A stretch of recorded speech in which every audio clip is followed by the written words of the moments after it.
kỳ bà bụi na he mi kỳ buồn na na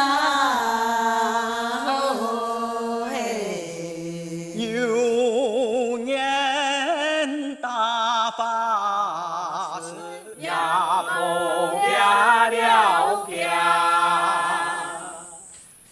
当时同平埔出个泰山的加拉坡个只人，同原住民像罗摕个树头脚下啦，鲁顺的良田乡那样啊，都用快都大家目睭鼻的目睭干的都铿铿锵锵，安尼唱出来。半山野，叫做纯的平埔出个果园。